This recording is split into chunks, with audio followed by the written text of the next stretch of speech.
Buenas noches para todos. De nuevo, pues decirles que es un gusto siempre poder compartir con ustedes, saber que sacrifican un espacio de descanso y donde ya pues muchos terminan su jornada pues para compartir con nosotros este ratico. Como siempre, contamos con la fortuna de tener muchos profesionales y doctores que ya tienen mucha experiencia en los temas que tocamos, que tienen mucho más que enseñarnos que incluso de lo que creo que pueden aprender. Entonces es un gusto pues que estén acá dándonos pues como su tiempo y sus aportes. Y los que están iniciando en el tema. Esperamos que sea Perdón, Doc, motivador. ¿Sí Doc, escuchas? ¿Está se cortando? escucha muy bajito. Por favor, podríamos, ¿Se escucha muy bajito? ¿Ahí me escuchas mejor? Voy a subir. doctores, ¿se escucha mejor?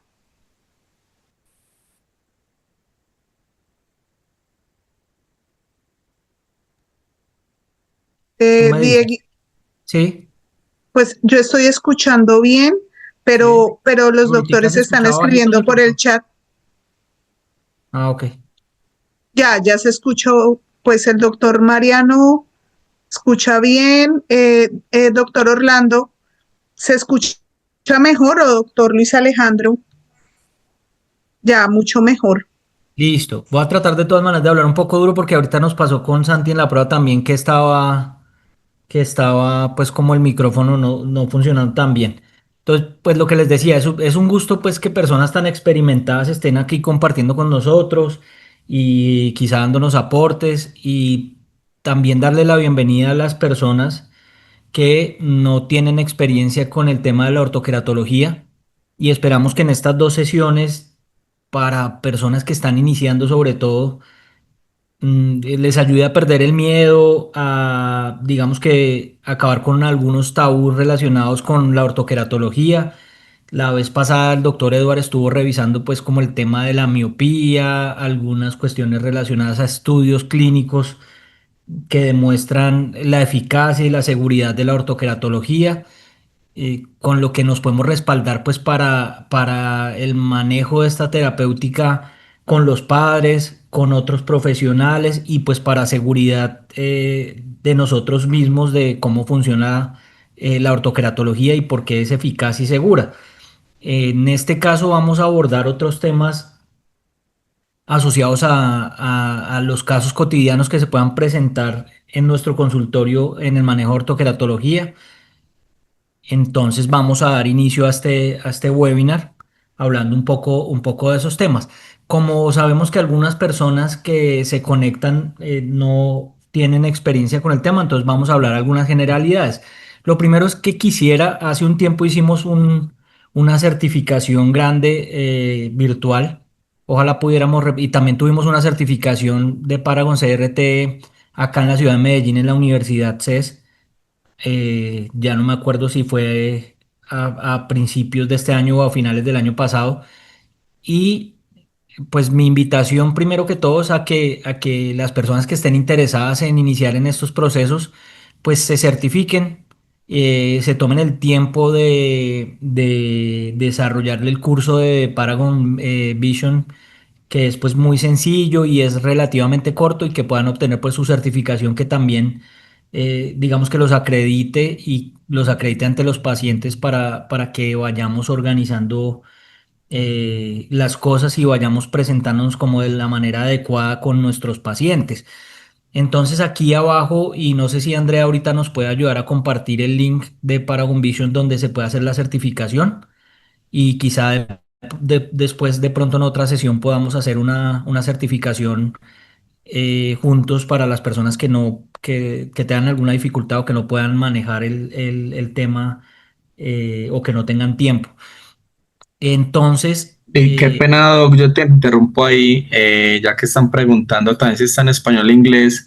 El día de mañana yo les voy a enviar la grabación y ahí con esa grabación les voy a enviar un link, que es el link desde donde hacen la certificación. La certificación es en inglés, pero aparte yo les voy a mandar un PDF donde está todo traducido para que les quede mucho más fácil. En ese PDF también está el link de la certificación y ahí pueden ver todas las preguntas en español, entonces el día de mañana les llega esto. Listo. Gracias, Santi.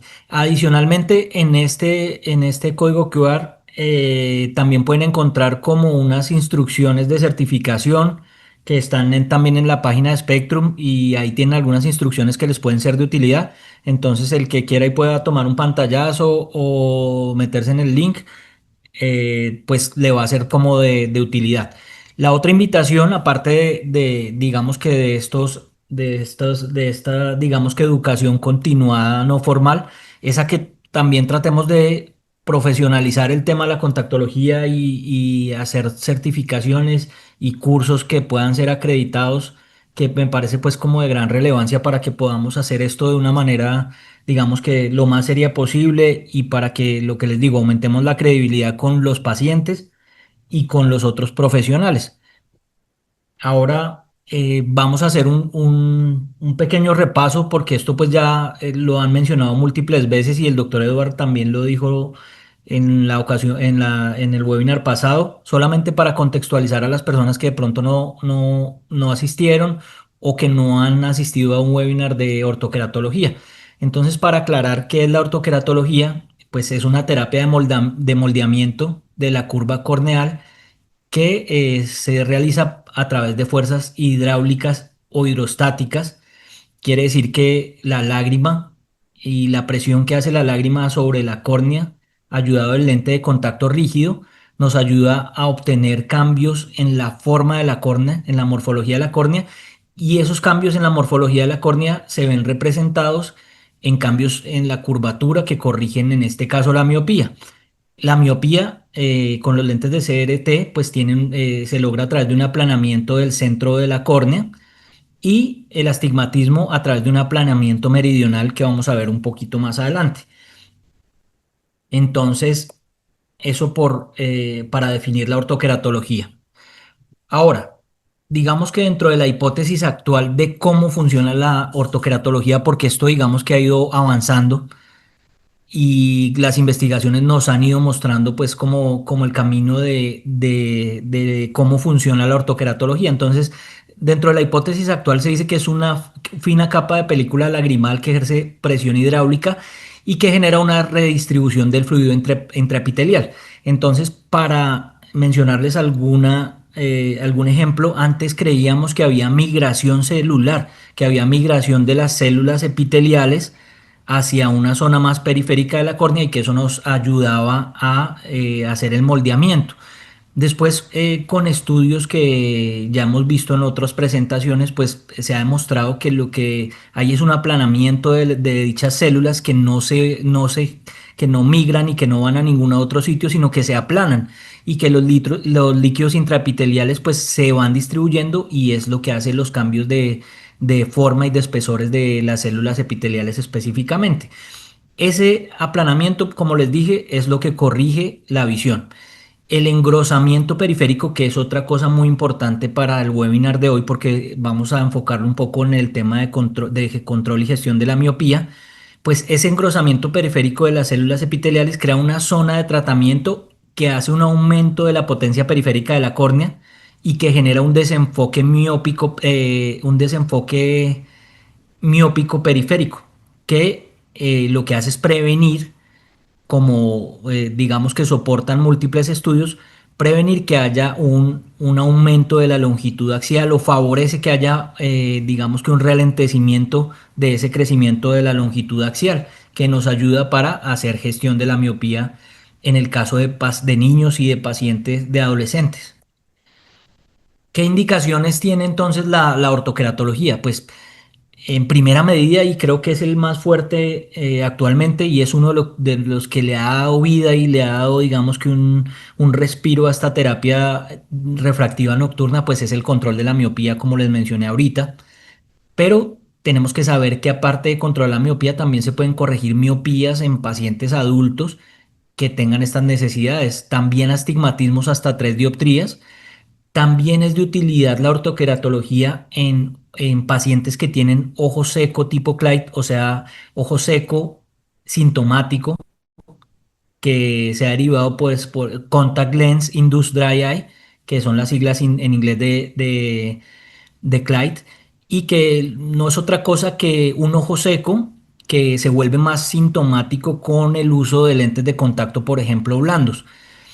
Y digamos que en este tipo de casos, los lentes de ortoqueratología, al permitir que el paciente no tenga ningún dispositivo en uso durante el día, pues favorece que no haya tanta sintomatología de ojo seco y que se puedan, digamos que usar incluso otras terapéuticas para manejar su ojo seco durante el día.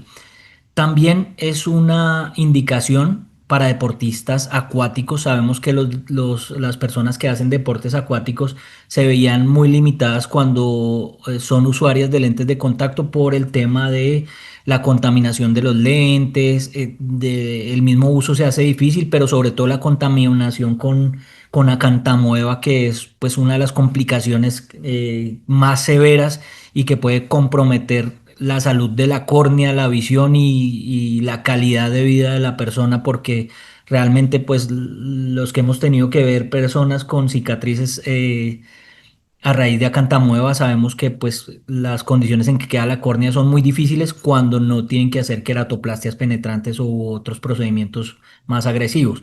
También para pacientes que requieren una buena agudeza visual y que no pueden usar gafas. Un ejemplo de esto es pacientes de las fuerzas militares o pacientes de la aviación, que muchas veces digamos que está contraindicado hacer cirugías en este tipo de pacientes porque hay pérdida de sensibilidad al contraste y otras características de la visión que son útiles para ellos y que los limitan en el tema de hacerse cirugía. Entonces, la ortoqueratología también es una alternativa para pacientes que quizá no quieran o no puedan operarse y que tampoco quieran depender de las gafas o de lentes de contacto de uso diurno.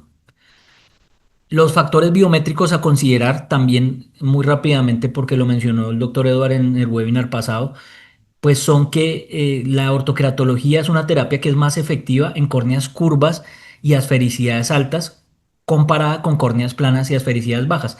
Es decir, córneas hasta 48 dioptrías, digamos que son córneas que digamos que responden más efectivamente a los tratamientos con ortoqueratología. Más allá de las 48 dioptrías, normalmente ya son casos, digamos que por lo mínimo sospechosos de córneas que puedan tener alguna ectasia corneal, entonces habría que vigilar esos casos de cerca, aunque recientemente incluso la doctora Andrea nos mostró un caso de algún doctor que ahora se me olvida, creo que de Boyacá, aquí en Colombia, y que tenía una córnea regular y sana, pero que tenía características que creo que llegaba cerca a las 48 dioptrías. Entonces, no, digamos que hay que tener cuidado y precaución con esos casos, pero hasta las 48 dioptrías es una técnica bastante segura. Muchas veces en los webinars, de hecho, se hace énfasis en que pacientes con queratocono o ectasias corneales, pues no es una terapia indicada para este tipo de pacientes. Dos claridades que siempre me gusta hacer. Una, normalmente cuando hay queratocono y ectasias corneales es rarísimo, salvo algunos tipos de queratocono tipo nipple o pezón, que haya un defecto refractivo esférico, miópico únicamente. Normalmente los queratoconos vienen asociados de astigmatismos elevados, irregulares, donde ya de por sí pues no se puede considerar la ortoqueratología como una opción. Segundo, digamos que siempre hay mucho recelo en cuanto a los cambios que puedan haber en una córnea con, digamos que un espesor y un espesor disminuido y unas características del colágeno alteradas, pero siempre es importante recordar, y lo que les digo, no es la idea contradecir esas teorías ni mucho menos, pero lo que sí quiero, en donde quiero poner el punto es que donde se produce el remoldeamiento en los tratamientos de ortoqueratología es nada más en el epitelio corneal, entonces es una cosa a la que tenemos que también poner consideración. Por otra parte, las córneas que son muy planas y que tienen asfericidades muy bajas, son difíciles de tratar, sobre todo cuando vienen asociadas a miopías muy altas. Entonces, tratar una miopía de 5 o 6 dioptrías en una córnea de 39 se hace complicado. Entonces, para las personas que están iniciando, no son los pacientes iniciales más indicados para que tengan éxito con este tipo de terapéutica. Entonces, los candidatos ideales pues son refracciones esféricas que van hasta 6 dioptrías y cilindros hasta 1,75, esto con los lentes CRT esféricos, pero con los lentes CRT dual axis se pueden corregir hasta 3 dioptrías de astigmatismo. También es importante evaluar la superficie ocular cuando hacemos este tipo de terapéutica, entonces que no hayan lesiones, leucomas, cicatrices en la córnea, que haya condiciones de la película lagrimal adecuadas, que no hayan blefaritis infecciosas sobre todo o crónicas, o que podamos hacer manejo de todas esas condiciones de la superficie ocular y de sus anexos es importante porque, pues para darles un ejemplo, si el paciente tiene una blefaritis que no es tratada y todo esto, y durante el tratamiento de ortoqueratología por X o Y motivo, iniciando el tratamiento o durante su curso se producen erosiones corneales y están esas bacterias ahí en el borde del párpado, pues se pueden producir complicaciones infecciosas que podríamos prever y manejar de manera más adecuada si tenemos las precauciones. Y definitivamente que es una terapéutica que se debe emplear para córneas regulares, que es donde funciona de manera más adecuada. Pero siempre sobreviene una pregunta y es por qué existen límites en la magnitud de la corrección miópica con los lentes de ortoqueratología. Y esto también pues me parece un tema que es interesante. Entonces, acordémonos y vuelvo al punto de que estamos tratando la capa epitelial de la córnea únicamente. Entonces la ortoqueratología remoldea solamente esa capa. La miopía debe corregirse cuando aplanamos el centro de la córnea y engrosamos la media periferia haciendo una redistribución del epitelio. Entonces tenemos un límite biomecánico porque el epitelio corneal solamente tiene un grosor promedio entre 50 y 60 micras en la zona central. Entonces no podemos aplanar excesivamente esa zona sin comprometer la integridad o sin tener el riesgo de que el tratamiento sea insuficiente. Entonces vamos a encontrar en algunos casos excepcionales donde se hace tratamiento en pacientes digamos que de mayores magnitudes de miopía, pero son casos que por lo mínimo son curiosos porque en la mayoría, en los estudios de lentes de ortoqueratología, pues la evidencia lo que dice es que hay cambios a nivel epitelial. Incluso una de las cosas que mirábamos en el pasado, antes intentábamos linkear mucho el tema de la biomecánica de la córnea con el tema de la ortoqueratología y es un tema que poco a poco ha ido perdiendo fuerza. Yo por lo menos no he vuelto a ver estudios que relacionen el tema. De pronto alguno de los expertos que tenemos acá con nosotros puede haberlo revisado, pero recientemente no he visto estudios que relacionen la biomecánica de la córnea con la ortoqueratología y esto es porque cuando hacemos medición de la biomecánica de la córnea, por ejemplo, con el equipo de Ora, pues estamos midiendo la biomecánica de toda la córnea y para decir la verdad, incluso más del estroma corneal, de cómo es de elástica esas fibras estromales de la córnea. Entonces ahí tendremos diferencias entre una persona y otra, pero medir la biomecánica del epitelio es algo que todavía, por lo menos en lo que yo conozco, no hemos podido hacer. Entonces cada vez ha ido perdiendo fuerza eso. Para volver al tema, pues tenemos una capacidad estimada de corrección hasta 6 dioptrías de forma predecible. Y esto básicamente es porque para corregir, digamos que 5 dioptrías de miopía, necesitamos aplanar entre 25 y 30 micras de epitelio central. Entonces, si intentáramos corregir más de eso, pues por lo menos nos veríamos abocados a dificultades y sería un caso difícil. Esto es algo y por eso traigo esta diapositiva, que podemos relacionar también con los tratamientos quirúrgicos con LASIK o con PRK. Entonces el estroma corneal normalmente puede estar entre los 450 y 500 micras en las córneas sanas, pero cuando hacen cirugía refractiva, digamos que tienen que respetar un lecho mínimo residual que va a quedar de ese estroma corneal. Entonces, digamos que sería por lo mínimo riesgoso disminuir ese lecho por debajo de las 300 micras. Entonces pasa algo similar con la ortoqueratología y es algo que me gustaría que tuvieran presente y que tuvieran en cuenta.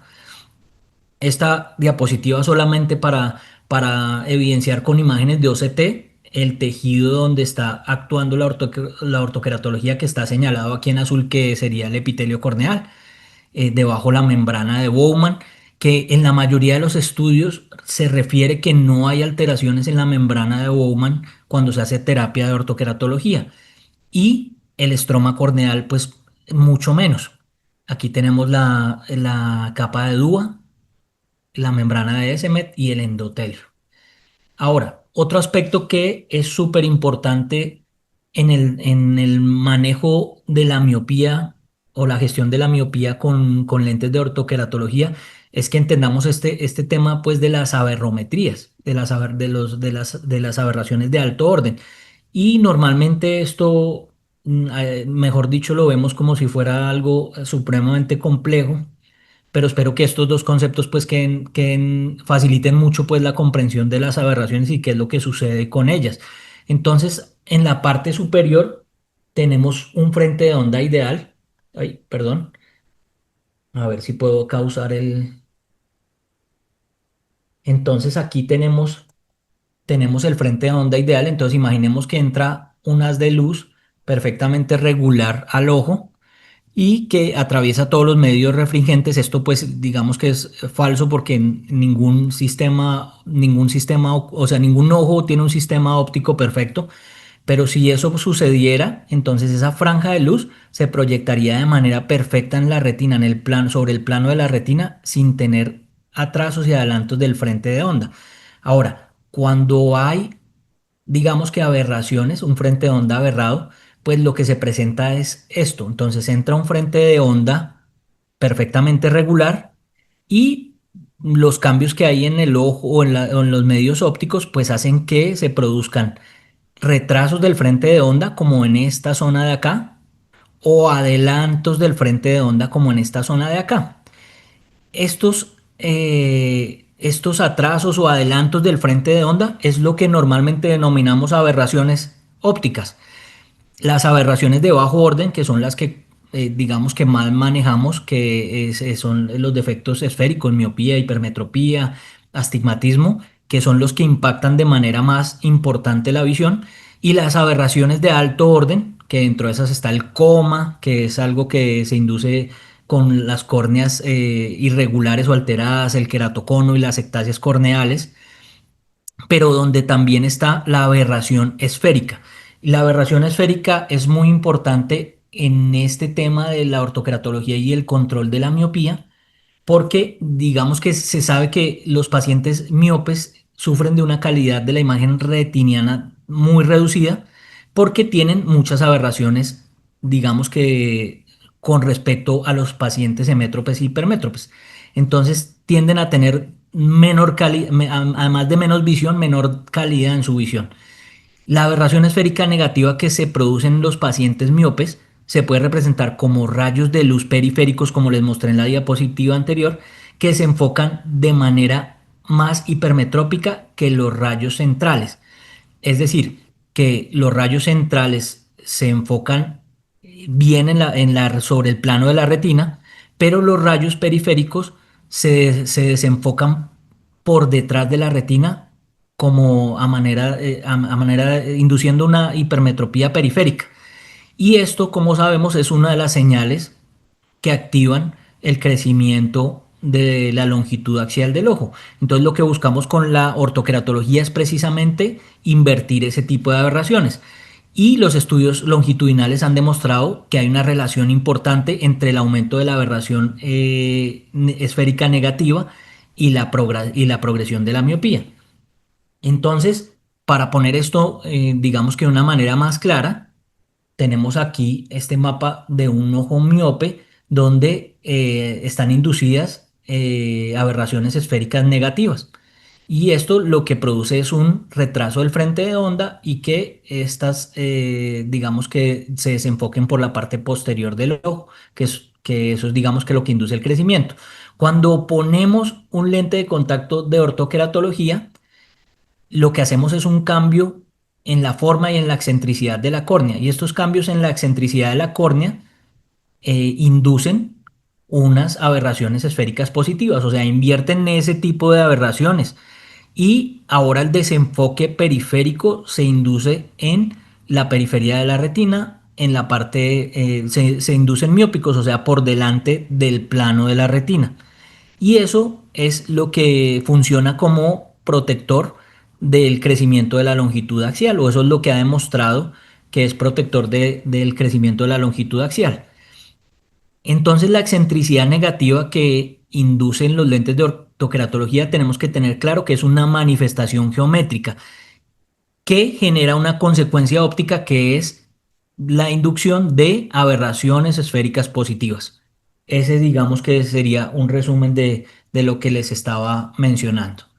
Ahora, esta creo que ya la hemos podido ver en varias oportunidades, pero para las personas que están nuevas en el tema del control de la miopía, pues esta es digamos que gráficamente lo que buscamos. Entonces, tenemos que la imagen central de la retina, la imagen, la imagen en la parte central de la retina se enfoca de manera adecuada, pero que se induce un desenfoque periférico miópico, o sea, un desenfoque por delante del plano de la retina, que es lo que nos ayuda a prevenir, digamos que el tema de la elongación de la longitud axial del ojo y pues que la miopía no progrese de manera tan agresiva y tan fuerte.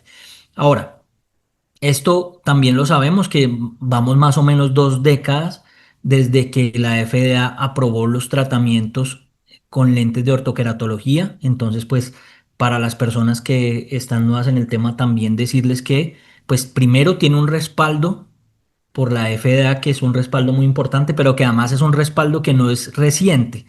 Más bien es que hemos ido avanzando en el tema muy lentamente y quizá por temores infundados no hemos terminado de creer del todo en que la ortoqueratología es una opción segura y eficaz y que puede ayudarnos con el tema del control de la miopía, favoreciendo muchos factores que incluso otros sistemas de corrección de la miopía sin demeritar pues cada sistema.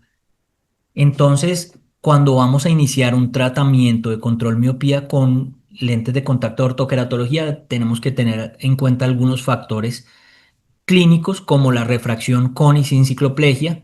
Debemos preferiblemente contar con topografías por algún tema que vamos a ver ahorita más adelante.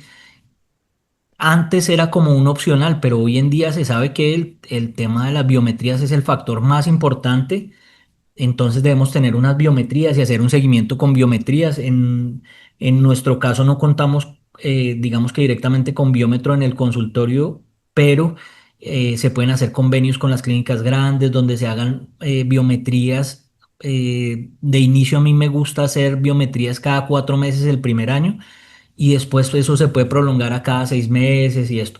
Acuérdense que lo más importante cuando estamos controlando la miopía no es la magnitud dióptrica de la miopía en sí, porque si la miopía pues es de origen corneal y la curvatura de la córnea es la que está induciendo la miopía, pues las complicaciones posteriores normalmente no son tan graves. En cambio, el tema de la longitud axial sí es el que produce cambios en la retina, en la morfología de la retina y cambios que pueden poner en riesgo a futuro la visión de estos pacientes. En riesgo porque pues sí pueden inducir cosas como las que les mencionó el doctor Edward en el webinar pasado: estafiloma posterior, desprendimiento de retina, adelgazamiento focal de la retina, Lacker cracks, todas estas cosas pues que sabemos.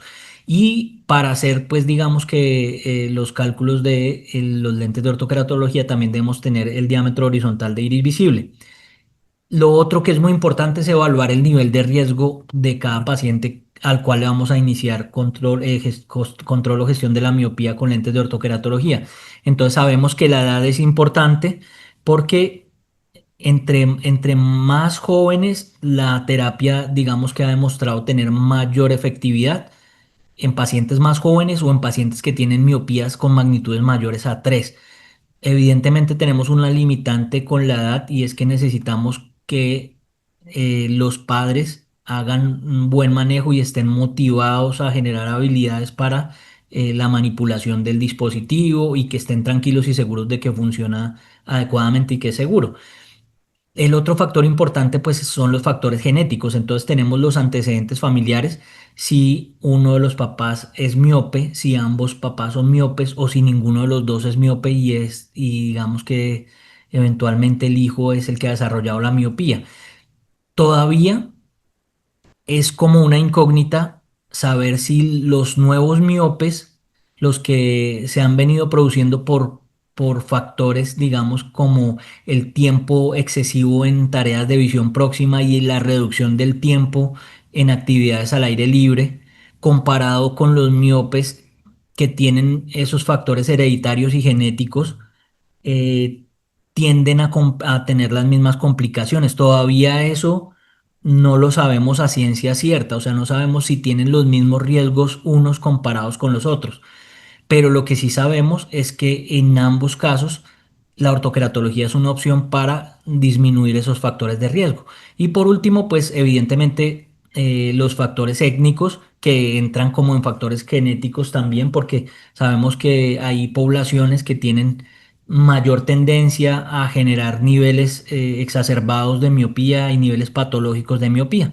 Y sabemos que por eso en Asia, en China y en los países asiáticos, pues han ido avanzando un poco más rápido en el tema porque son los que han tenido mayores perjuicios y que ya conocen pues qué es lo que es tener grandes cantidades de población miope, su impacto económico en la calidad de vida de las personas y todas las implicaciones que esto pueda tener. Entonces, pues esos son factores que tenemos que tener en cuenta también. No tenemos mucha migración asiática en Colombia, pero algunos países de Latinoamérica sí que la tienen. Entonces podría ser un factor pues relevante también a considerar y que nos podría decir si empezar de una manera más rápida o hacer un seguimiento a uno u otro paciente. Otros factores, pues, importantes, ya los había mencionado, pues las habilidades y la motivación que pueda tener el paciente en hacer este tipo de terapia, en aprender a manipular el lente, en tener los cuidados adecuados y, evidentemente, la madurez y la posibilidad de eventos adversos. Entonces, digamos que si los padres entienden bien el procedimiento y el manejo, y si vemos que los niños pueden entenderlo también de buena manera, pues es una alternativa bastante segura. Pero si vemos que son personas que ya vienen con descuidadas, entonces muchos hemos tenido la posibilidad de ver cómo pacientes vienen con los estuches de los lentes totalmente sucios, con polvo y hasta barro en algunas oportunidades y con las soluciones reembasadas y no tienen, digamos que una buena adherencia a los cuidados, pues son pacientes que tenemos que tener precaución porque van a ser pacientes que probablemente puedan desarrollar un evento adverso y que no les va a ser favorable la terapia porque van a tener después complicaciones y que no le van a hacer ningún favor a la optometría y a la ortoqueratología, a la contactología, porque van a convertirse en pacientes que van a resultar problemáticos. Entonces es pues por lo mínimo una cosa importante de revisar. En cuanto a la geometría del lente, pues vamos a ver un poquito el tema de las características. Entonces esto también pues digamos que lo vamos a pasar un poquito rápido porque ya es conocido. Entonces el lente tiene pues como una zona de poder que está digamos que acá en la curva base, ¿cierto? Tiene un diámetro que para los lentes de CRT en promedio es de 10,5 y en los dual axis de 11. Tiene un espesor central que puede ir de entre los 16 milímetros y los 22 milímetros y una zona óptica que puede ir de 5 milímetros a 6 milímetros. Tienen otras zonas ópticas que se pueden hacer que se pueden ordenar, pero hay que hacer una solicitud especial Y pues de mencionar que estas zonas ópticas de 5 milímetros pues son más favorables para el tratamiento de control de miopía porque van a impactar de manera más importante la zona periférica de la pupila. Entonces tenemos que tener en cuenta el diámetro pupilar de cada paciente y si es para control miopía, pues es importante que reduzcamos esa zona óptica para que favorezcamos la zona de tratamiento. Por el contrario, si son pacientes adultos a los que estamos corrigiendo con lentes de ortoqueratología para otras cosas, pues esas zonas, esa zona de tratamiento tan cerca de la pupila, pues puede inducir aberraciones y otros defectos que pueden bajar la calidad de la visión, sobre todo en las noches, y que entonces ya en vez de ser favorables, pues van a ser desfavorables. Dentro de los otros parámetros, pues tenemos que los lentes se pueden fabricar con poderes de -2 hasta +2, pero sabemos que este poder se usa para, digamos que generar el factor de Jessen y que normalmente se usa poderes de +0,50 y en algunos casos incluso de +1, que pues es para favorecer esa corrección prolongada durante el día. Tenemos diámetros lo mismo, desde 9,5 hasta 12, pero sabemos que los que más comúnmente se usan por el diámetro corneal promedio es entre 10,5 y 11. Acordémonos que el lente de ortoqueratología debe abarcar más o menos un 90% del diámetro corneal total, entonces es por eso que normalmente se calcula con el diámetro horizontal de iris visible -1 milímetro y eso es lo que genera que normalmente estos lentes sean usados de 10,5 u 11 milímetros de diámetro. Curvas base lo mismo, tenemos curvas bases desde 6,5 hasta 10,5 milímetros, pero pues sería supremamente particular. Yo por lo menos no, no he estado ni mucho menos cerca de usar curvas tan curvas como 6,5 porque precisamente lo que estamos es corrigiendo las miopías y normalmente nos obliga el tratamiento a emplear curvas base más planas, entonces lo más empleado está desde 7,8, 7,9 o, perdón, más que eso. Entonces, todo eso pues son cosas importantes a resaltar. Y tiene una zona de retorno que va entre 400 y 800 micras de ságita. Básicamente en los lentes de CRT, pues esto se habla en alturas sagitales, que me parece muy adecuado porque nos familiariza con otros sistemas de corrección actuales, pero para que lo entienda alguien que digamos que usa lentes de contacto rígidos corneales y eso son zonas que son zonas de encurvamiento mayores y que generan pues ese cambio de un lente más plano en el centro a una zona mucho más curva en la periferia que genera digamos que el anillo y la zona de reservorio lagrimal. Y las zonas de aterrizaje en los lentes CRT no son curvas, sino son rectas, entonces por eso se manejan en angulaciones. Y tenemos que esas angulaciones las podemos modificar de 1 grado en 1 grado, desde los 25 hasta los 40 grados, pero que por estudios clínicos y porque digamos que en eso las córneas incluso más curvas y más planas tienden a tener regularidad hacia la periferia y los grados que más se usa son 32 a 34 y lo mismo, es raro que en varios casos tenga uno que usar angulaciones de 30 o menos que eso, o mayores a 37 la verdad no me ha tocado. Puede ser que las use uno en algún caso muy particular. Entonces todo eso es importante para pues, recordarles un poquito todo esto. Entonces tenemos una curva base central, que es la que genera la zona de tratamiento, ¿cierto? Esta zona se ve más oscura porque normalmente ahí hay un reservorio lagrimal que puede ir entre los 15 y las 20 micras y normalmente en esos espesores la fluoresceína pues no tiene su efecto de contraste pues como tan importante, entonces por eso vemos como una zona un poco más oscura. Tenemos una zona de retorno que en los lentes CRT se llama RZD y que es una zona más curva donde se produce una succión y que nos ayuda con que el tejido se acumule en esa zona y hay un depósito de lágrima que nos remarca esa altura ahí, seguida de una zona de aterrizaje que se llama LZA y que básicamente es la zona donde se alinea y se apoya el lente. Y la LZA junto con la RZD en los lentes de ortoqueratología son en realidad las zonas del lente que nos ayudan con el posicionamiento, el centraje y esto de los lentes de ortoqueratología, a diferencia de los lentes corneales que manejamos pues con radio de curvatura central. Por último, pues tenemos una CPP, que es pues como la zona por donde hay flujo lagrimal y por donde hay intercambio lagrimal y que de la misma manera pues no debe ser excesiva ni totalmente sellada para que la lágrima pues pueda ingresar por allí. Tenemos entonces que la zona óptica más común en los lentes de contacto de ortoqueratología es de 6 milímetros. Esto ya se los había mencionado, pero lo traje de nuevo porque la zona óptica es de 6 milímetros, pero eso no está directamente relacionado con que la zona de tratamiento sea exactamente de 6 milímetros.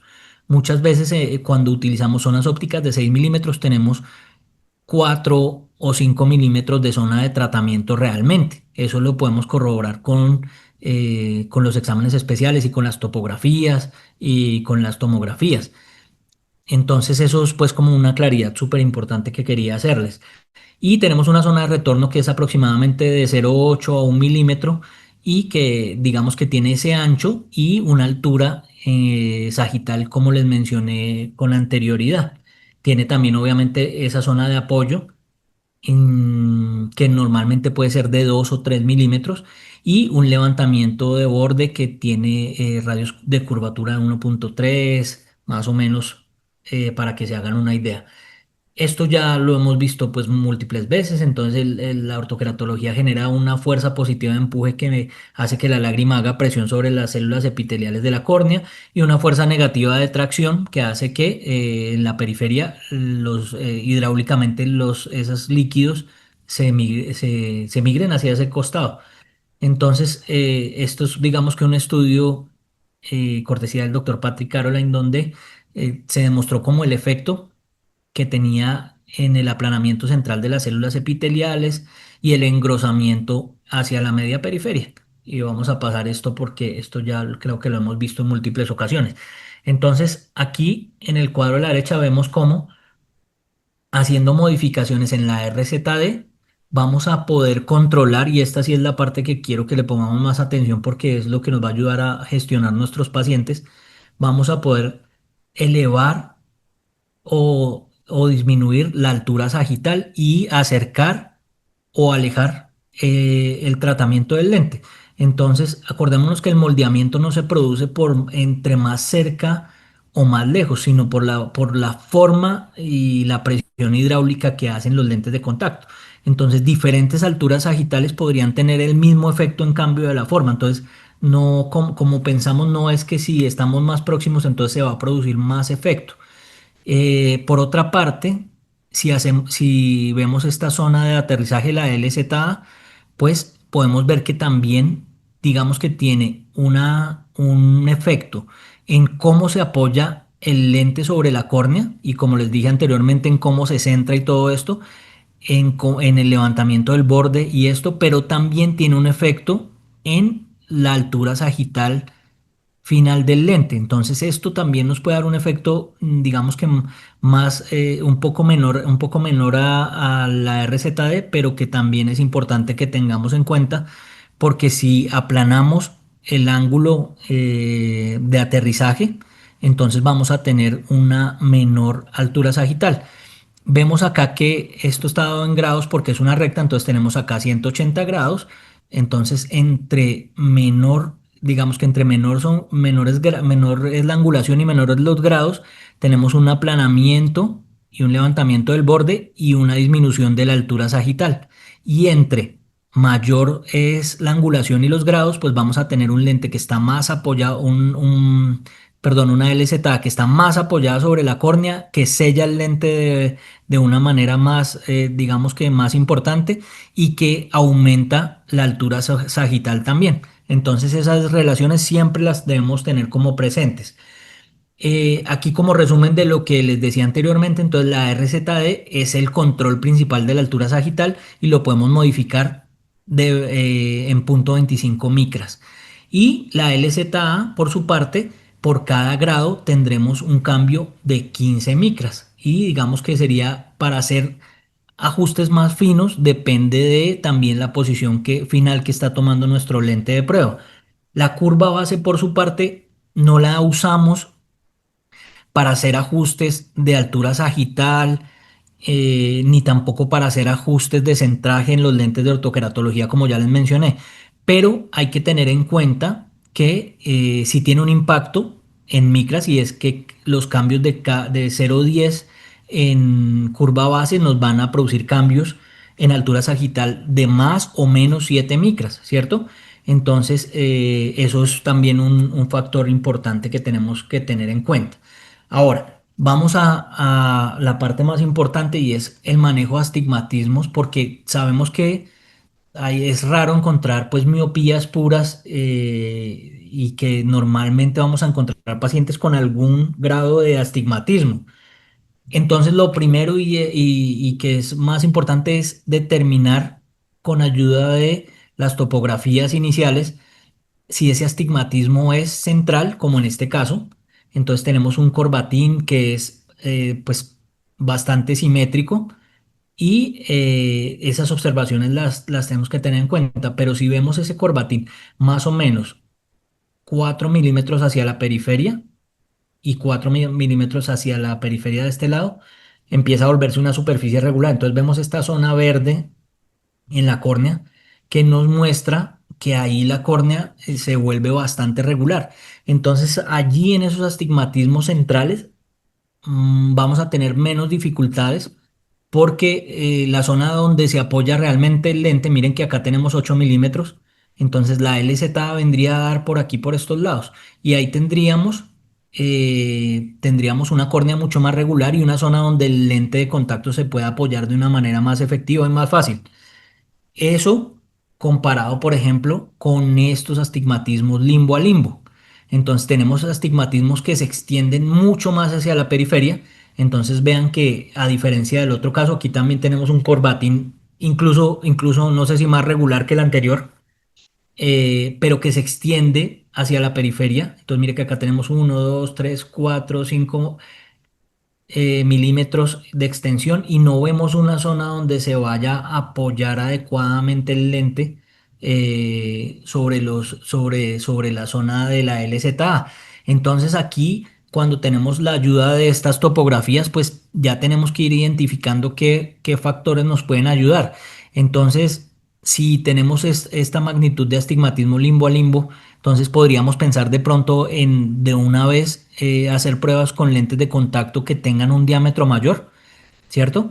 Para que salvemos esa zona irregular y podamos apoyarnos en una zona donde empieza a ser más regular la córnea. Y eso nos favorezca, digamos que el ajuste. Ahora, cuando eso, digamos que no es posible porque no hay una zona de apoyo regular en la córnea, pues para eso, digamos que están los lentes de contacto dual axis, que básicamente los lentes de contacto dual axis mm, lo que generan es, digamos que diferencias en las alturas, en las alturas sagitales meridionales. Entonces vamos a tener diferencias en las micras de altura sagital en los meridianos. Acá tenemos, por ejemplo, una córnea regular, ¿cierto? Sabemos y esto es otra cosa que me parece súper importante, cuando vemos los mapas axiales o tangenciales, tenemos como que los colores cálidos representan las zonas más curvas de la córnea y los colores fríos representan zonas más planas de la córnea. Cuando esto digamos que no es directamente proporcional a las elevaciones, cuando la córnea es regular, tenemos que las zonas cálidas se convierten en depresiones porque ahí ahí la córnea es más curva, entonces ahí se convierten en depresiones, en vacíos. Y la zona más plana de la córnea, en cambio, se convierte en elevaciones mayores. Entonces aquí encontramos, y me parece importante decirlo porque muchas veces cuando no tenemos experiencia en el manejo de topografía y todo eso, asumimos que los colores cálidos siempre son zonas más curvas y más elevadas y precisamente en la córnea regular esto siempre es al contrario. En donde sí que sucede que las zonas más curvas o más elevadas es en las ectasias corneales y en el queratocono, pero en las córneas regulares estos patrones son invertidos. Entonces siempre que vean un mapa axial versus un mapa de elevaciones, pues vamos a encontrar estas diferencias. Para volver al tema de los lentes de contacto dual axis, pues estos lentes lo que nos permiten es modificar esas zonas de RZD y de LZA para que el lente de contacto se apoye de una manera más adecuada. Entonces acá tenemos en este mapa topográfico cómo pues el fluorograma se ve representado. Entonces digamos que desde el fluorograma inicial que hicimos, pues vemos cómo el lente toma una posición superior, y esa posición superior, pues digamos que durante la primera consulta ya es sospechosa, y si es excesiva, pues no deberíamos continuar la prueba. Pero si no fuera apreciada, o si de pronto no consideramos que es tan importante, pues los mapas topográficos nos van a confirmar si la posición que toma el lente de contacto así con los ojos abiertos, porque es diferente cuando está el paciente con los ojos abiertos y cuando está durmiendo, coinciden. Entonces, en este caso, coincide bastante bien que ese lente se mantuvo en una zona superior, generando una zona de tratamiento desplazada de la pupila y unas zonas de elevación, pues que van a generar aberraciones y que van a generar que el paciente no vea bien, porque vea esta pupila cómo está dividida en estas potencias dióptricas y en estas elevaciones que van a generar que el paciente esté viendo mal.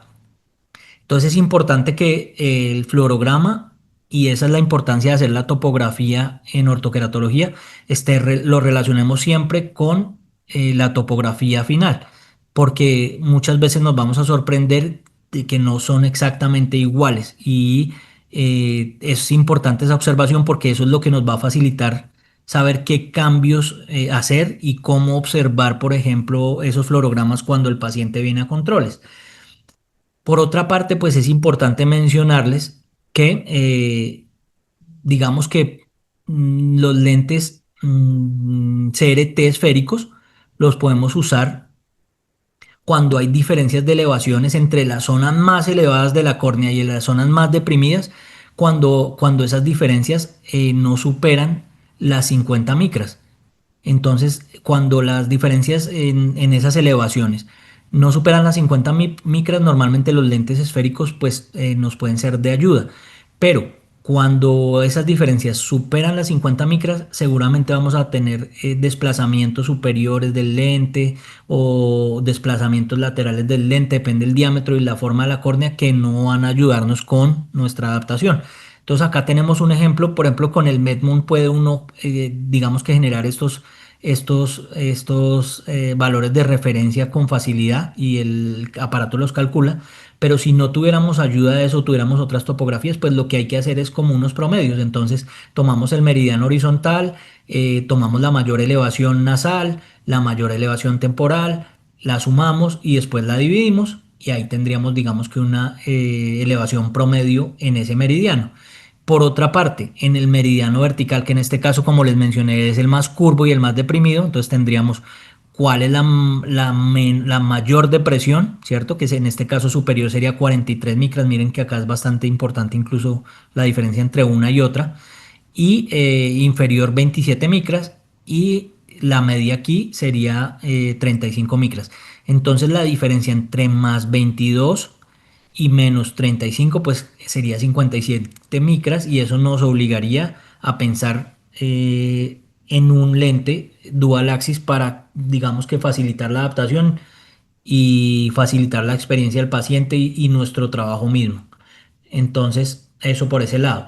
Ahora, aquí hay algunas, esto no son estudios, sino son, digamos que cálculos que se han venido haciendo, donde digamos que en los astigmatismos que son en las córneas esféricas o astigmatismos corneales muy bajos, de hasta 0,50 dioptrías, normalmente la diferencia en micras no supera las 19. Pero cuando los astigmatismos van hasta 1,50, ya encontramos diferencias de elevaciones que pueden ir hasta 41 micras en promedio. Entonces miren que es por eso que hasta 1,75 y esto los lentes SRT esféricos pueden funcionar. Pero cuando los astigmatismos superan las 2,50 dioptrías, normalmente vamos a encontrar 70 micras de diferencia o mayores como lo vimos en el caso anterior, y eso pues va a ser indicativo de que debemos usar lentes de contacto dual axis, porque si no lo que vamos a obtener pues son estas problemáticas, y es un lente que sobre la zona más plana, sobre la zona más plana de la córnea, la curva más plana y más elevada, pues vamos a tener un buen sellado del lente, pero sobre la zona más curva sobre el meridiano más curvo de nuestra córnea, esa córnea va a estar deprimida, entonces ahí se pueden generar filtraciones, burbujas como en este caso, movimiento excesivo del lente que va a hacer que no se estabilice. Entonces vamos a tener estas elevaciones, estas diferencias entre la forma del lente y la córnea, que no van a favorecer pues como el centraje adecuado del tratamiento. Mientras que si usamos un lente de contacto dual axis que tiene zonas más elevadas y zonas más, digamos que curvas, vamos a encontrar que el sellado en ambos meridianos pues va a ser adecuado y va a favorecer pues digamos que el tratamiento y la hidráulica del tratamiento de estos pacientes. Aquí tenemos otro mapa que nos puede ser de utilidad para que revisemos. Esto pues sería algo extenso revisar punto a punto, pero básicamente es como que evaluemos, así como con los lentes esclerales, cada zona del lente y veamos si es adecuada o no. Entonces, la zona de tratamiento, la curva base, entonces, si está adecuada, positivo, y si no está adecuada, pues evaluemos si es pequeña o descentrada. Ahora, la RZ de la zona de retorno, entonces, ¿está adecuada o está demasiado estrecha, excesivamente amplia o descentrada? Y según eso podemos, digamos que, hacer las modificaciones que se requieren. La LZ, la zona de apoyo, entonces, ¿adecuada porque está tangente a la periferia y a la forma de la córnea, o está, digamos que excesivamente haciendo una presión local excesiva, o hay una pérdida de esa zona de apoyo? Entonces vamos a ver lentes de contacto con una excesiva ságita donde va a desaparecer incluso la zona de apoyo. Entonces eso son aspectos que debemos tener en cuenta. Y en cuanto al levantamiento del borde, pues lo mismo, ¿es un levantamiento adecuado o es un levantamiento excesivo o insuficiente que nos pueda, digamos que, este mapa mostrar los cambios que debemos hacer? Entonces vamos a encontrar algunas fluorogramas como estos donde hay descentramiento superior del lente y vemos como la LZ en esta zona está perdiéndose y porque está elevada, y de pronto el lente está apoyado en estas zonas. Aquí vemos una zona de tratamiento que está perdida porque la RZD seguramente está excesiva. Acá tenemos RZD que están asimétricas, entonces eso nos puede estar sugiriendo descentramientos del lente. Acá por otra parte tenemos zonas de tratamiento excesivamente amplias, que normalmente cuando se ven así excesivamente amplias, miren este levantamiento de borde, es porque el lente tiende a estar muy cerca o apoyado ya de la córnea. Entonces aquí podemos vigilar que eso pues que se esté sucediendo. Entonces todos estos mapas fluorográficos nos muestran qué debemos hacer. Aquí este es, digamos que, unas imágenes del doctor Gonzalo Carracedo, donde nos mostraba cómo en la parte central tienen los lentes de ortokeratología una característica, y qué pasa cuando aumentamos o disminuimos la RZD. Entonces acá tenemos un lente que tiene un apoyo excesivo en la periferia, una zona de RZD que pues acá tiene burbujas y que es excesiva. Si aumentamos, vemos cómo se aumenta esa zona de tratamiento y todavía. Y acá si aumentamos la LZ vemos los cambios también. Entonces, según cada tipo de problemática, pues podemos ir tomando como las medidas correspondientes. Esta también es una diapositiva cortesía del doctor José Luis Monroy y tenemos entonces algunos síntomas y algunas causas que podemos evaluar. Entonces, cuando hay una agudeza visual reducida, entonces podríamos pensar en que hay hipocorrección o que hay una isla central. Eh, Cuando hay hipercorrección, también vamos a tener una agudeza visual disminuida. Cuando hay una zona de tratamiento descentrado, vamos a tener una agudeza visual disminuida por los halos que genera. Cuando hay una zona de tratamiento pequeña. Halos o destellos nocturnos están más asociados a descentraje del lente, a zona de tratamiento pequeña o a pupilas que son excesivamente grandes, en las cuales las aberraciones esféricas que les mencioné, pues van a generar complicaciones. La visión variable, en cambio, la podemos relacionar con que el paciente no esté usando consistentemente los lentes de contacto, con que haya depósitos en los lentes de contacto o porque estén en muy mal estado los lentes de contacto y no estén generando el tratamiento de manera adecuada. Mala postura al dormir, pues que esto es lo mismo. Es difícil porque digamos que los pacientes tienen una manera de dormir y es difícil que nosotros podamos modificar eso. O sea, podemos darle algunas instrucciones y quizá el paciente pueda intentarlo por un par de noches, pero raramente un paciente que tiene una mala postura al dormir va a mejorarla solamente con que nosotros le demos instrucciones. Entonces, esos pacientes pues debemos considerar que si es una opción viable la ortoqueratología para ellos. Y sobre todo si encontramos patrones topográficos posteriores al tratamiento que no son adecuados. Dificultades en la manipulación, evidentemente, pues esas dificultades en ponerlo o en quitarlo pueden ser las que generen que el paciente no esté usando consistentemente los lentes. Sensación del lente, pues excesivo movimiento, no sé, porque es una terapia bueno, si es cierto que hacemos el fluorograma con el ojo abierto, la terapéutica debe ser con el ojo cerrado. Entonces, bueno, habría que revisar un poquito el tema. El diámetro pequeño del lente, si es un factor que puede generar descentraje, entonces debemos tenerlo pues muy en cuenta. Párpados tensos que generen perdón un segundo que esto se está descargando, que pueden generar, digamos que sensación mayor del lente y efectivamente alergias, papilas tarsales que puedan hacer que el lente se sienta más de lo que normalmente se siente. Entonces, el tratamiento de la superficie ocular, de la resequedad, de las alergias, pues también es necesario incluso en estos lentes que son de uso nocturno.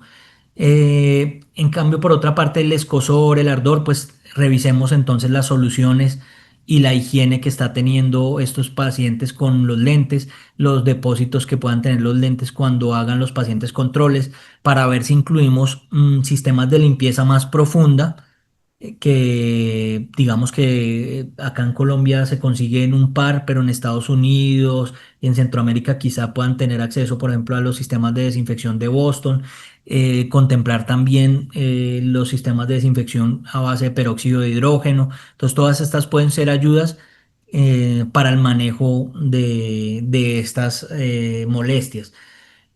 ¿Qué problemas, qué problemas de superficie son frecuentes entonces cuando hacemos ortoqueratología?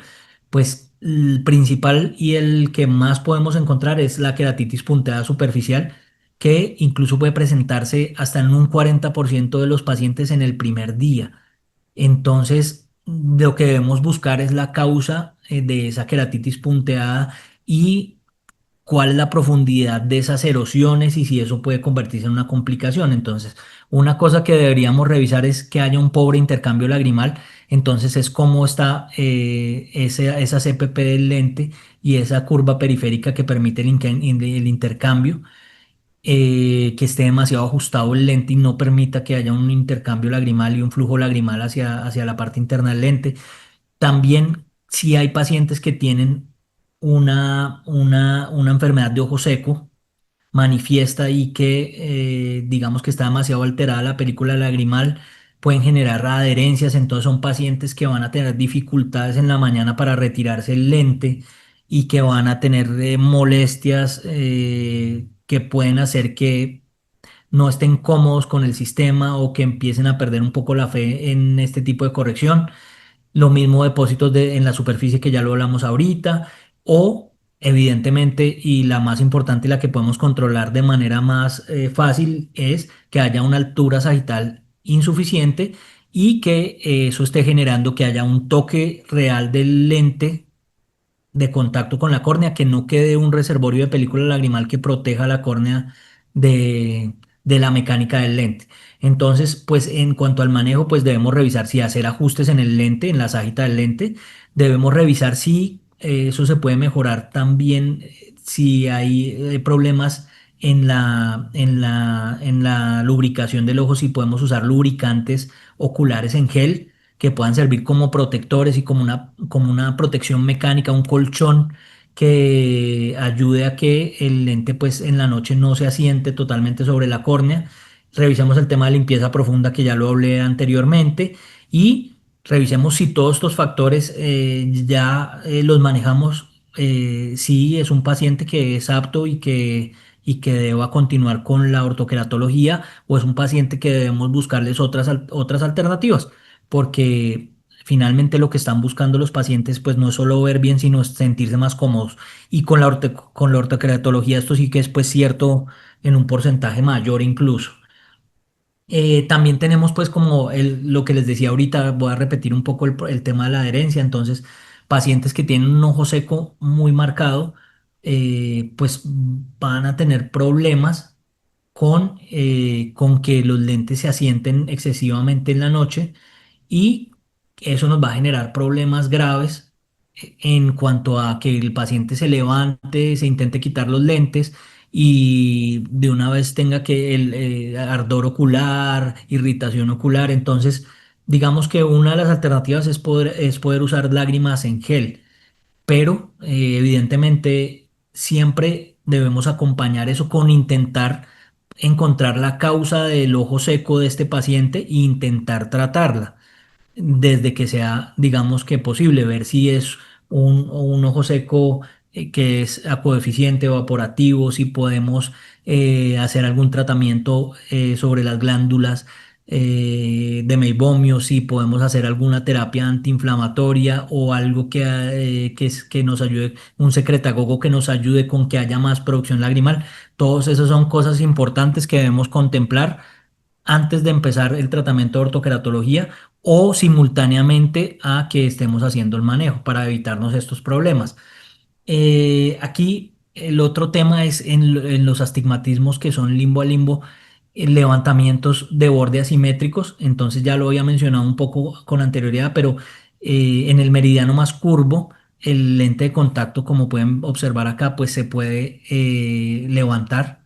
Entonces aquí lo que deberíamos es hacer ajustes sobre la LZA y si por ejemplo tenemos una LZ que es regular de 32 grados en los 360 grados del lente de contacto, cambiarla por una LZ dual axis que tenga diferencias en las angulaciones y que, para darles un ejemplo, en esta zona donde está elevado el lente, sellemos el lente. Acordémonos que el ángulo entre mayor se sella y se cierra más hacia el ojo y nos ayuda a sellar esas zonas por donde pueda estar filtrándose, logrando pues una regularidad, digamos que mayor en el lente de contacto.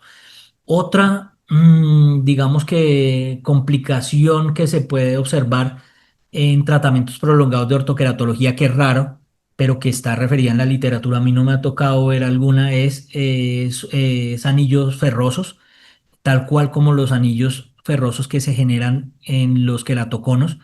Entonces ahí tenemos depósitos de hemosiderina que empiezan a generar estos anillos ferrosos y que básicamente están dados porque hay un reservorio lagrimal y un depósito de lágrima ahí estancada durante digamos que un tiempo importante.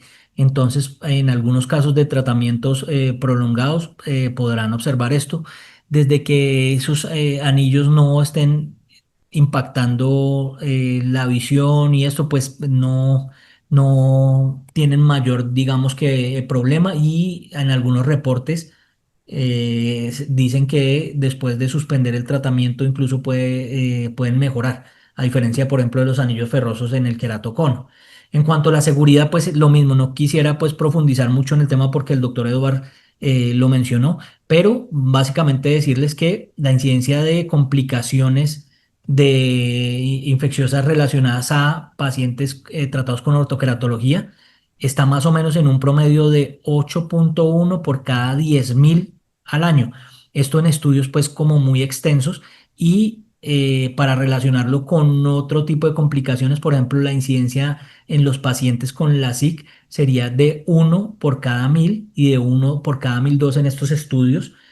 Eso sería más o menos de 10 por cada 10.000 habitantes. Entonces vean que las complicaciones asociadas a lentes de contacto de ortoqueratología pues no son pues como realmente muy altas, y si nosotros ayudamos con la buena elección del paciente pues seguramente vamos a, a favorecer que estos promedios sean aún inferiores. Ahora, estos son unos patrones topográficos que regularmente nos encontramos cuando hacemos terapia con lentes de ortoqueratología, que nos muestran el posicionamiento real del lente cuando el paciente duerme. Entonces acá tenemos descentramientos superiores que generan estas zonas de aplanamiento por encima del área pupilar y unas zonas de encurvamiento que normalmente pues se menciona como smiley face y que debemos corregir evidentemente con la ayuda pues de este examen comparándolo siempre con el fluorograma. Acá tenemos, digamos que una zona de tratamiento excesivamente grande sin el anillo pues como adecuado de la zona de retorno, entonces aquí también es sospechoso. Y aquí tenemos este descentramiento inferior, que es pues lo contrario a esta primera gráfica, que está generado por ese centramiento inferior y un tratamiento pues descentrado hacia la parte inferior y un encurvamiento de la córnea superior.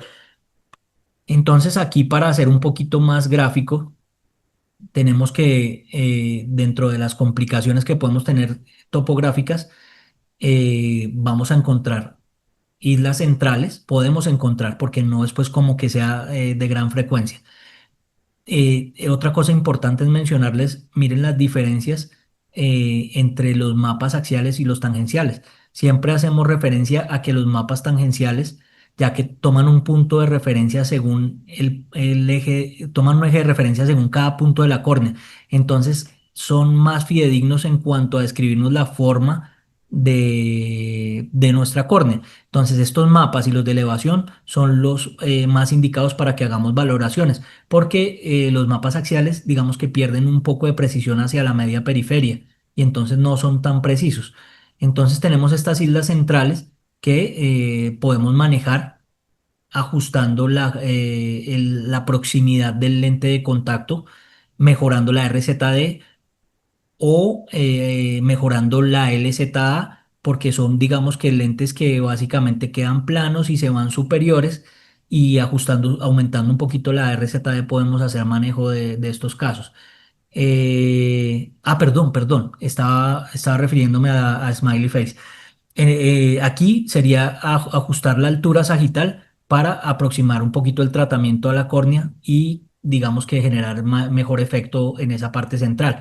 En Smiley Face sí son lentes que se desplazan superior y donde podemos tener en cuenta tanto el diámetro corneal, la zona de apoyo corneal, porque son lentes que tienen normalmente alturas sagitales insuficientes que generan que el lente pues se vaya digamos que superior. Entonces, normalmente ajustando la RZD tendremos pues como el ajuste necesario. En el caso contrario, son lentes que pueden tener una altura sagital excesiva y como los lentes de contacto rígidos convencionales corneales que conocemos se descentran inferiormente, entonces disminuyendo esa altura sagital podemos mejorar ese centraje del lente. Y descentraciones laterales, que normalmente esas descentraciones laterales están asociadas más al diámetro corneal y a las características morfológicas de la topografía inicial de nuestro paciente. Entonces, si vemos asimetrías muy importantes en las elevaciones de nuestra córnea y vemos hacia qué zona podemos apoyar el lente de manera más adecuada, pues tengamos en cuenta eso para que el tratamiento se lleve, digamos que de una manera adecuada. Aquí tenemos como las sugerencias para el tratamiento de ese tipo de complicaciones. Entonces, tenemos que si hay descentraje lateral, lo primero que podemos hacer es aumentar el diámetro. Eh, si tenemos diámetro de 10,5, por ejemplo, podemos subirlo a 11. Si eso no funciona todavía, podemos complementarlo aumentando la RZD. En este caso, por ejemplo, de 550. Miren que mantenemos la curva base central, mantenemos el ángulo de la LZA, pero subimos la RZD a 575. Cuando hay descentraje superior, puede ser que también esté asociado a una zona de tratamiento pequeña. Entonces, contemplar si es necesario por el tema de elevaciones, utilizar un CRT Dual Axis. Entonces acá tenemos el ejemplo donde está 8,6, 5,50, 33 y lo pasamos a 8,6, 5,50, 600 menos 33. Otra opción, cuando la zona de tratamiento sí se ve grande, sería aumentar la RZD, porque acuérdense que las zonas de tratamiento grandes están asociadas a lentes que están muy próximos a la córnea. Entonces, aquí cambiamos la RZD de 550 y la aumentamos a 575. En el descentramiento inferior, entonces podemos verificar si hay una elevación del borde porque está apretado. Entonces ahí podemos o aumentar el diámetro para liberar, porque acuérdense que la córnea va aplanándose a la periferia. Y la otra opción sería aplanar la LZA. Entonces aquí tenemos pues los ejemplos. Si por el contrario la elevación del borde no está ajustada y no está apretada la córnea, sino que hay una elevación normal, entonces la solución a ese caso sería mejor aumentando el diámetro. Si vemos islas centrales, entonces podemos primero aplanar la LZ. Acordémonos que la LZ nos ayuda en hacer controles micrométricos de 15 micras de la altura sagital. Entonces pasaríamos una LZ más cerrada de menos 34 grados a una de 33 grados que nos disminuiría la altura sagital. La otra alternativa sería disminuir la RZD. Entonces sería disminuir la RZD de 525 a 500 para tratar de lograr, digamos que una mejor zona de tratamiento. Y cuando hay problemas en la alineación periférica por esas córneas que tienen elevaciones tan marcadas y tan diferentes entre un meridiano y otro, pues definitivamente la primera opción es empezar las pruebas haciendo uso del CRT Dual Axis y teniendo presente esas diferencias en micras. Es decir, por ejemplo, ahorita les mencionaba 50 micras, 57 micras. Entonces en este caso vea que usamos un meridiano 550 micras y en el otro una altura sagital mayor de 600 micras. Pero si encontráramos 70 micras, podríamos usar 75 micras de diferencia y así sucesivamente.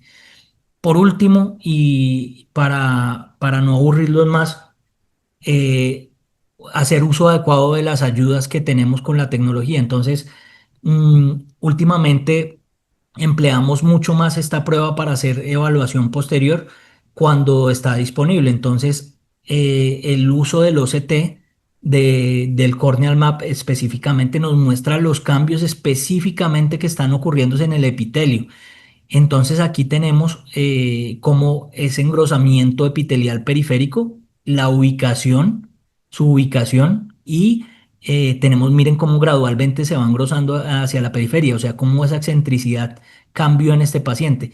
Entonces, si tenemos ayuda de una tomografía inicial y si tenemos acceso a eso y después podemos hacer una tomografía para hacer control de los pacientes, empecémoslo a usar porque van a darse cuenta de muchas ventajas. Acá no estamos viendo cómo cambió la curvatura de esta córnea, sino cómo cambió el grosor del epitelio de esta córnea. Entonces, pues nos va a dar información muy importante de cómo está haciendo el tratamiento.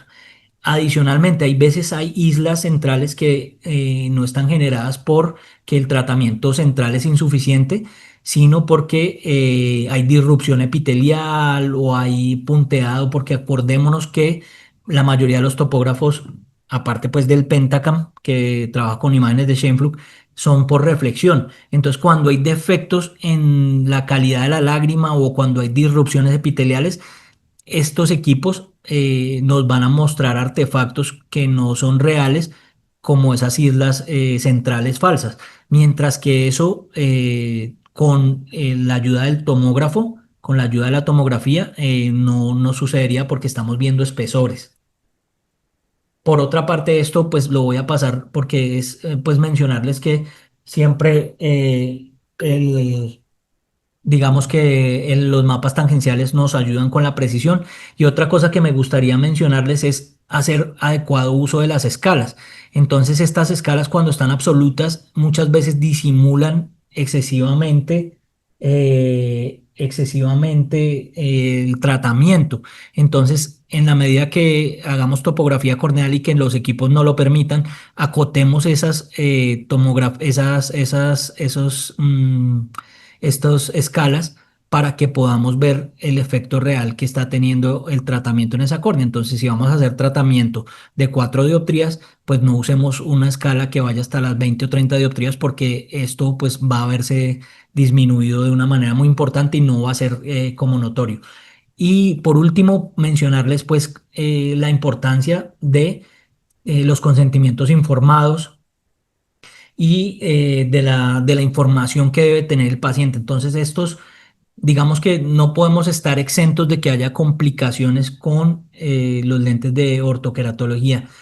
Para evitar cualquier desaveniencia posterior con el paciente, es importante que tengamos formatos donde les informemos el tratamiento. Traemos este que es muy completo, que nos prestaron en la Universidad de New South Wales, donde explicaban absolutamente paso a paso cómo se hacía el procedimiento de la terapéutica, porque realmente esto no es como una adaptación de lentes de contacto, sino una terapéutica a la que tenemos que hacerle seguimiento y en la que pueden pasar múltiples cosas y donde incluye un consentimiento informado, donde el paciente tiene,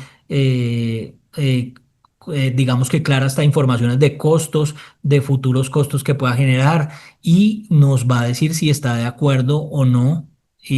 Con, digamos que estas condiciones y el paciente ya podrá decidir si esta es una alternativa con la que está de acuerdo. Entonces, estos si quieren se los podemos compartir también. Porque pues nos parece pues como muy importantes y sabemos que hay otros que ya están en español, lo que tiene este es que es muy completo. Entonces eso por esa parte. Lo otro, los que estén más interesados, tener en cuenta que ya hay, digamos que múltiples agremiaciones. Esta es pues la Academia Latinoamericana de Ortokeratología y Control Miopía, que ya lleva su segunda edición en la Ciudad de México el año pasado y que puede ser como de mucha importancia para que profundicemos el tema y compartamos con expertos en el área. Eh, pero hay, digamos que academias a nivel mundial de toda índole. Esta es la Academia Americana de Ortokeratología y Control Miopía, que está más o menos desde el 2002. Esta es la Sociedad Oceánica de Control Miopía, que es para dato curioso que de pronto algunos no lo tengan presente, la que inició todo este proceso de agremiaciones en torno a la ortoqueratología, en cuanto a la tecnología, la seguridad y la evidencia de la ortoqueratología, y que está desde 1984. O sea que nos lleva años luz y pues incluso fue primero que la Academia Americana de Ortoqueratología, que eso pues es un dato importante. Y también en Europa pues existe una academia, entonces revisar todas estas ayudas pues nos puede ser de mucha utilidad. Y acá está pues el tema del IMI que por lo que estamos hablando de control miopía me parece pues también relevante que lo puedan revisar. Aquí hay una herramienta que siempre les mencionamos y es eh, este enlace que Generación de Miopes nos puede ayudar. Es un documental muy interesante que nos puede ayudar a compartir con los padres en términos sencillos todas las complicaciones que puede generar la miopía y el por qué hacemos lo que hacemos cuando intentamos pues detener la progresión de la miopía en los niños. Entonces esta puede ser como una manera muy gráfica de mostrarle a los papás como que esto pues no es algo que nos estamos inventando y que no es nuevo y que a nivel mundial pues tiene una relevancia y una importancia epidemiológica muy importante. Mm, esto por acá, espérenme que esto no me dejó seguir.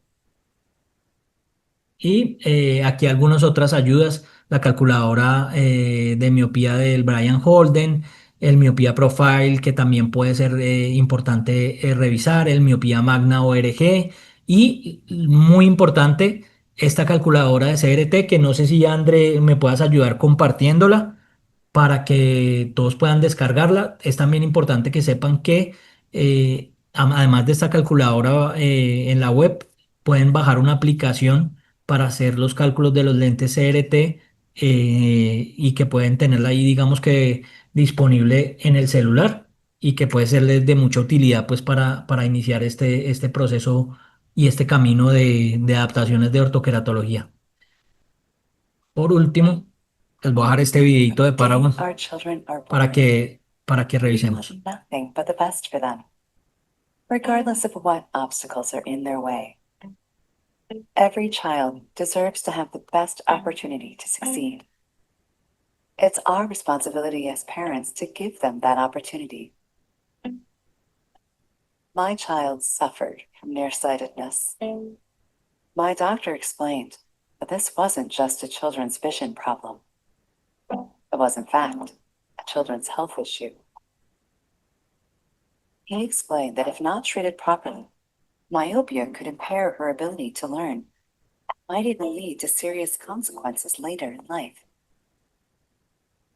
It was comforting to me that the lenses were FDA approved and that over 1.5 million have been worn in 49 countries across the world.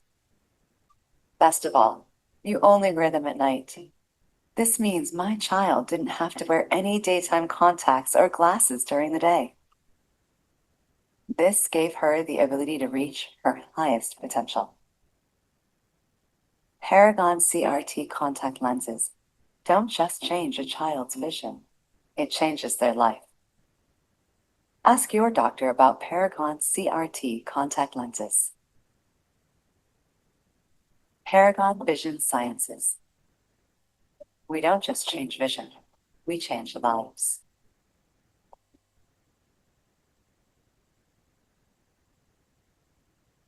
Entonces, por último, pues decir que la ortoqueratología en la actualidad pues es una terapia nocturna que es acelerada porque tiene resultados visibles desde la primera noche y que puede tener resultados finales entre los 8 y los 15 días, que es segura, que es eficaz y que es reversible. Y que es reversible, pues resalto que puede ser una ventaja y no una desventaja porque puede favorecer a pacientes que tienen cirugías refractivas previas y que tienen algún residual, o pacientes que no quieren depender de las gafas, de los lentes de contacto y que más adelante pues pretenden de pronto hacerse una cirugía, entonces que puede ser digamos que muy eficaz para hacer tratamientos que después vamos a tener córneas sanas y que no tengan cambios y que puedan someterse a procedimientos.